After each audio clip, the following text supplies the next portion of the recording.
أعوذ بالله السميع العليم من الشيطان الرجيم بسم الله الرحمن الرحيم رب اشرح لي صدري ويسر لي أمري واحلل عقدة من لساني يفقه قولي الحمد لله رب العالمين.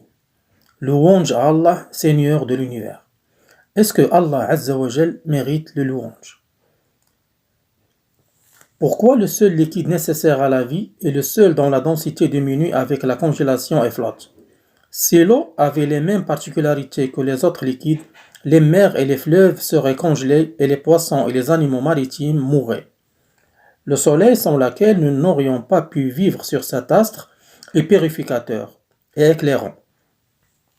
La température sur sa surface atteint 10 000 degrés Fahrenheit et sa distance par rapport à la Terre est à peu près 93 millions de milles. Cette distance n'augmente ou ne diminue jamais. S'il venait de diminuer, le papier et le bois brûleraient tout de suite, à cause de sa chaleur. Si cette distance augmentait, le froid qui en résulterait anéantirait toute vie sur Terre. En sachant cela, vous saurez qu'il y a un Dieu miséricordieux qui a organisé tout cela. Cette Terre tourne autour du Soleil avec un angle de 23,5 degrés, ce qui a pour conséquence le changement des saisons et rend favorable la majorité du globe à l'agriculture et l'habitation.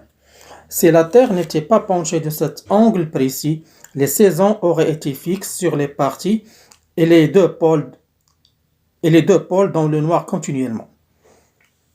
La vapeur des mers se serait dirigée vers le nord et vers le sud, des montagnes de neige seraient dans certains endroits et les déserts ailleurs. La seule alternative à cela est que la Terre soit penchée de 23,5 degrés. Si l'enveloppe terrestre était moins épaisse ou d'une composition différente, les météores qui circulent dans l'espace à une vitesse plus rapide qu'une balle de plomb seraient visibles la nuit et brûleraient toutes choses sur Terre.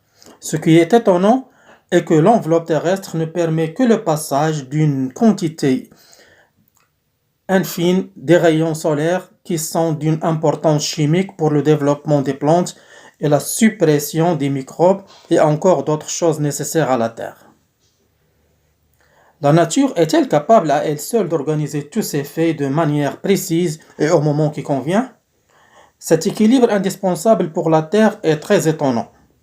L'air se compose de 6 gaz, dont 78% de nitrogène et 21% d'oxygène.